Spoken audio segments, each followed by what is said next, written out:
आपको पहले भी बताया गया है कि लोकल पॉइंट का यूज कर सकते हैं, डिजिटल पॉइंट का यूज कर सकते हैं, हाइप सू पॉइंट्स का यूज कर सकते हैं। अभी आपको मैं ट्रीटमेंट का कम से कम 1000 मेथड इस वीडियो के माध्यम से बताने वाला हूं। लेकिन उपचार के क्रम में कुछ ऐसे मेथड हैं जिस पर अगर हम ध्यान देते हैं तो हमारे ट्रीटमेंट में 4 चांद लग जाएगा। इसी के क्रम में मित्रों, जब हम लोग किसी का ट्रीटमेंट करते हैं और बीमारी किसी का बहुत डीप होता है, जब हाइप सू पॉइंट से, लोकल पॉइंट से, डिजिटल पॉइंट से लगता है कि वो बीमारी नहीं कंट्रोल होने वाली है, उस स्थिति में हम लोग क्या करते हैं कि जीक्लेफ्ट पॉइंट, ऑर्गन सोर्स पॉइंट और एक स्पेशल मीटिंग्स पॉइंट है जिसको हम लोग बोलते हैं 8 इन्फ्लुएंशियल पॉइंट। ठीक है, 8 इन्फ्लुएंशियल पॉइंट जो होता है वह क्या है, उसके बारे में जैसे हम लोग आयुर्वेदा में पढ़ते हैं, रस, रक्त, मेद, मेद, मजा, मांस, अस्थि, इन सभी चीजों का एक एक ऐसा इन्फ्लुएंशियल पॉइंट है जो ऑर्गन के ट्रीटमेंट के साथ साथ जब उसको ट्रीटमेंट देते हैं तो वह डीपली जाके उस पर अपना प्रभाव दिखाना शुरू करता है और बीमारी जो है बहुत जल्दी रिकवर होना शुरू हो जाता है। उसमें क्या होता है कि ये जो 8 इन्फ्लुएंशियल बिंदु जो आपको बताए का जो प्रयोग किया जाता है, उससे क्या होता है, ये 8 प्रकार का टिश्यू जो हमारे बॉडी सिस्टम में होता है उसको यह धीरे धीरे धीरे धीरे कंट्रोल करना शुरू, बीमारी को कंट्रोल करना शुरू होता है। अब हमको यह जानने की जरूरत होती है कि कौन से टिश्यू में गड़बड़ी हुई है, कौन से ऑर्गन में गड़बड़ी हुई है। जब ऑर्गन के पॉइंट को, टिश्यू को पॉइंट को जब हम एक साथ लेके चलते हैं तो हमें किसी भी बीमारी में रिकवरी बहुत जल्दी मिलना शुरू हो जाता है। अब ये 8 इन्फ्लुएंशियल पॉइंट कौन कौन से हैं तो आपको बताते हैं। UB11 जो है वह एक इन्फ्लुएंशियल पॉइंट के अंदर रखा गया है जिसको स्पेशल मीटिंग पॉइंट्स कहते हैं। जब किसी को बोन में किसी प्रकार की समस्या होती है, कार्टिलेज में किसी प्रकार की समस्या होती है, हड्डी टूट जाती है, या क्या होता है कि एक पैर बड़ा और दूसरा पैर छोटा हो जाता है, चूना की कमी हो जाती है, तो उस स्थिति में हम लोग सारा ट्रीटमेंट देने के साथ साथ हम लोग 8 इन्फ्लुएंशियल पॉइंट में हम लोग UB11 को जोड़ देते हैं, जिसको आप अगर डॉक्टर वॉल के ट्रीटमेंट में जाएंगे तो CMP जो होता है, कंट्रोल मेजरमेंट पॉइंट जो होता है CMP, वह पूरे शरीर के हड्डी का CMP बनाया गया है UB11 को। ठीक है, इस इन्फ्लुएंशियल पॉइंट को डॉक्टर वॉल ने पूरे हड्डी का CMP बनाया है। ठीक है, चाहे आपके कार्टिलेज में किसी प्रकार का दिक्कत हो जाए या अस्थि में किसी प्रकार का दिक्कत हो जाए या हड्डी टूट गया है, उसको तेजी से जोड़ने में जब प्लास्टर करके उस बिंदु का जब प्रयोग किया जाता है तो वहां बहुत जल्दी रिपेयर हो जाता है। कभी कभी देखिए कैल्शियम की कमी के कारण या किसी अन्य कमी के कारण जब हड्डी कम या क्या बोलते हैं कि हड्डी कमजोर जब होने लगता है तो उस स्थिति में या हड्डी का जो हमारे शरीर का 2 पार्ट में 2 पैर, एक पैर बड़ा हो गया, एक पैर छोटा हो गया, उस स्थिति में जब हम UB11 का प्रयोग करते हैं तो बहुत अच्छा रिजल्ट मिलता है। एक इन्फ्लुएंशियल पॉइंट पर जब हमको विस्तार से चर्चा करने का जब समय आएगा, या हो सकता है कि इस वीडियो में मन किया कि हम विस्तार से चर्चा करेंगे तो बताएंगे, लेकिन याद रखना है कि हमको 8 इन्फ्लुएंशियल पॉइंट का प्रयोग ऑर्गन के हिसाब से, टिश्यू के हिसाब से जब करेंगे तो रिजल्ट हमें बहुत तेजी से मिलना शुरू हो जाएगा। UB11 के अलावा 8 इन्फ्लुएंशियल पॉइंट के अंतर्गत आता है LU9। दूसरा बिंदु है LU9। इसको, इस LU9 बिंदु को बोला जाता है कि यह लाश को जिलाने वाला बिंदु है। 8 इन्फ्लुएंशियल पॉइंट के अंदर ये आता है। इस बिंदु को हम लोग पल्स मीटिंग पॉइंट या आर्टरी मीटिंग पॉइंट भी कहते हैं। LU9 को हम लोग क्या बोलते हैं? पल्स मीटिंग पॉइंट या आर्टरी मीटिंग पॉइंट। और कभी देखिएगा कि जब लोग चाइना में या Chinese acupressure therapist, acupuncture therapist या और भी जो एक्यूप्रेशर के जानकार है, जब कोई व्यक्ति जब डूब के मर जाता है तो उसके LU9 पर प्रिक करके देखा जाता है। कभी कभी क्या होता है कि मरा हुआ जो लास्ट स्थिति चला जाता है, वहां से भी पेशेंट बैक होने लगता है। और कहा जाता है कि चाइना में जब ट्रीटमेंट किया जाता है, लोग ये चाइनीज एक्यूपंक्चर थेरापिस्ट जब इसका प्रयोग करते थे तो 100 में से क्या होता है कि एक व्यक्ति रिकवर करके बीमारी से वापस आ जाता था। यह बहुत ही महत्वपूर्ण बिंदु है, याद रखेंगे। यह पल्स को पल्स मीटिंग पॉइंट भी बोलते हैं, आर्टरी मीटिंग पॉइंट भी बोलते हैं। और यह मरे हुए को जिलाने वाला बिंदु है। इस बिंदु को यह क्या करता है कि हमारे हार्ट के लिंफ को सुचारू रूप से कार्य करने में मदद करता है। और क्या होता है कि यह हमारे धमनियों के रक्त प्रवाह को सुधारता है।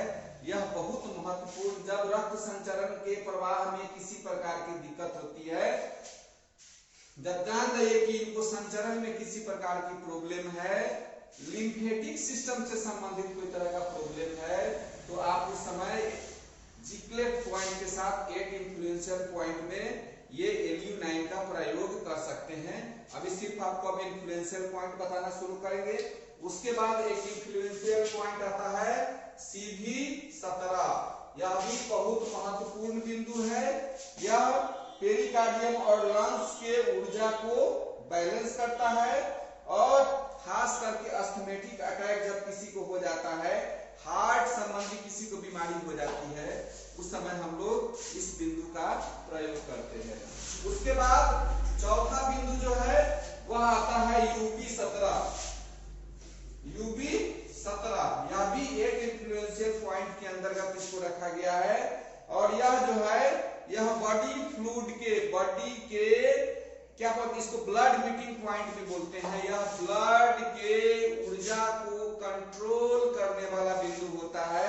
रक्त रस से संबंधित फ्लूइड से संबंधित किसी प्रकार की जब समस्या होती है तो जो हम लोग को ट्रीटमेंट देना रहता है देते हैं। और इसके साथ में हम लोग UB17 का भी प्रयोग करते हैं और यह बहुत अच्छा रिजल्ट देता है। उसके बाद है GB34। पांचवा है GB गॉल ब्लैडर 34। यह जो है, यह बिंदु जो है वह हमारे नर्व, मसल्स तथा टेंडन्स के लिए बहुत ही महत्वपूर्ण बिंदु है। यह पैरालिसिस, पोलियो, मस्कुलर डिस्ट्रोफी में बहुत और मांसपेशी के रोग में बहुत कारगर रूप से काम करता है। मस्कुलर सिस्टम और क्या बोलते हैं उसको, नर्व सिस्टम में अगर कहीं एक साथ प्रॉब्लम होता है तो हम लोग इस इन्फ्लुएंशियल पॉइंट का प्रयोग करते हैं GB34। यह न सिर्फ गॉल ब्लैडर के ह्यूमिडिटी का बिंदु है, बल्कि यह मसल्स, टेंडन्स, नर्व्स के क्या बोलते हैं कि नर्व की ऊर्जा को यह रेगुलेट करता है और उससे संबंधित समस्या को यह ठीक करता है। चाहे मसल्स कहीं का हो, टेंडन्स कहीं का हो, ठीक है ना, या नर्व कहीं का हो, जब इस तरह की समस्याएं आती है तो GB34 का भी प्रयोग हम जो ट्रीटमेंट देने के साथ साथ हम इसका भी प्रयोग करते हैं। उसके बाद आता है छठा बिंदु GB39। रक्त में किसी प्रकार की समस्या हो जाए, एड्रिनल ग्लैंड में किसी प्रकार की समस्या हो जाती है, बोन मैरो में किसी प्रकार की समस्या जब उत्पन्न हो जाती है, उसके बाद है किडनी के इनर पार्ट में किसी प्रकार की समस्या हो जाती है, और रक्त में लाल रक्त कण की मात्रा कम हो जाती है, उस स्थिति में हम GB39 का प्रयोग करते हैं। यह भी अति महत्वपूर्ण बिंदुओं में से आता है। और एक चीज और याद रखिएगा, जब सारा शरीर सुन्न होने लगता है, टाइट होने लगता है और शरीर में पूरे शरीर में दर्द होता है, उस स्थिति में आप GB39 का प्रयोग साथ में करते हैं तो ट्रीटमेंट के साथ साथ ये जिक्लेट और ऑर्गन सोर्स बिंदु के साथ अगर आप इसका प्रयोग करते हैं तो बहुत ही कारगर है। इसके अलावा सातवां जो है बिंदु है वह है CV12। यह बहुत ही महत्वपूर्ण बिंदु में से आता है। यह यांग ऑर्गन की किसी प्रकार की बीमारी, चाहे वह दस्त हो, पेशाब हो, पसीना से संबंधित किसी प्रकार की समस्या हो या यांग ऑर्गन की कोई भी बीमारी हो, उस स्थिति में हम CV12 का प्रयोग करते हैं इन्फ्लुएंट पॉइंट के रूप में।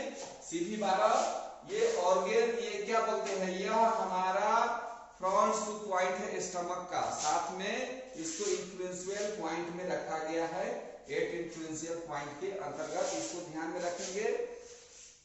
और उसके बाद 8वां जो इन्फ्लुएंशियल पॉइंट है वह है लीवर 13। यह जो 7वां पॉइंट जो है यह लीवर 13 है। सॉरी 8वां पॉइंट जो है यह लीवर 13 है। जब इन ऑर्गन में किसी प्रकार की समस्या उत्पन्न होती है उस स्थिति में हम इस बिंदु का प्रयोग करते हैं। इस बिंदु को solid organ point, Jain point, ठीक है, ऑर्गन या ऑर्गन लिविंग पॉइंट बोलते हैं।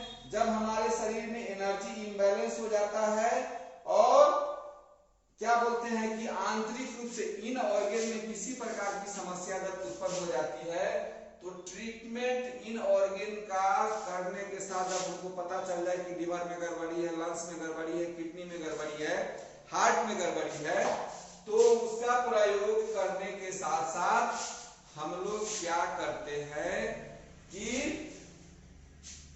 इसका क्या बोलते हैं 8 इन्फ्लुएंशियल पॉइंट, सॉरी ये लीवर 13 का प्रयोग करते इन। और अब एक बात याद रखिएगा, इन ऑर्गन में किसी प्रकार की दिक्कत हो तो ट्रीटमेंट के साथ साथ आप लीवर 13 को जोड़ लीजिएगा। यांग ऑर्गन में किसी प्रकार की दिक्कत हो तो आप CV12 का प्रयोग उसके साथ में कर सकते हैं, ठीक है। हड्डी में किसी प्रकार का दिक्कत हो तो आप UB11 का प्रयोग कर सकते हैं। पल्स से संबंधित किसी प्रकार का दिक्कत हो, लिम्फ से संबंधित किसी प्रकार का दिक्कत हो, उस स्थिति में LU9 का प्रयोग कर सकते हैं। आप अगर अस्थमैटिक अटैक किसी को हो जाए या संचरण से संबंधित किसी प्रकार की समस्या जब उत्पन्न हो जाती है उस स्थिति में पेरिकार्डियम और लंग्स से संबंधित यानी कि अस्थमैटिक अगर किसी प्रकार का समस्या उत्पन्न हो जाए उसमें आप CV17 का प्रयोग कर सकते हैं। UB17 बिंदु जो है इसका प्रयोग जो है वह ब्लड में किसी प्रकार का फ्लूइड में किसी प्रकार का गड़बड़ी हो तो UB17 का प्रयोग कर सकते हैं। नर्व, टेंडन्स और मसल्स में किसी प्रकार का दिक्कत हो तो आप GB34 का प्रयोग कर सकते हैं। एक सफल उपचारक को इन्फ्लुएंशियल पॉइंट पर भी हमेशा ध्यान रखना है। अब इन्फ्लुएंशियल पॉइंट का जब हम प्रयोग करते हैं तो इसके साथ साथ हम क्या करते हैं कि जिक्लेट बिंदु को भी साथ में जोड़ देते हैं। ऐसे भी हम लोग क्या करते हैं कि जिक्लेट बिंदु को जोड़ के जब जिक्लेट बिंदु और ऑर्गन सोर्स बिंदु के साथ इन्फ्लुएंशियल पॉइंट का जब प्रयोग करते हैं तो हमें जिस बीमारी से संबंधित ट्रीटमेंट करने किया हम जब करते हैं उसमें बहुत अधिक लाभ मिलता है। जिक्लेट बिंदु के बारे में, ऑर्गन सोर्स बिंदु के बारे में हम अगले वीडियो में जानकारी देंगे। तब तक के लिए नमस्कार, धन्यवाद, जय हिंद, जय भारत।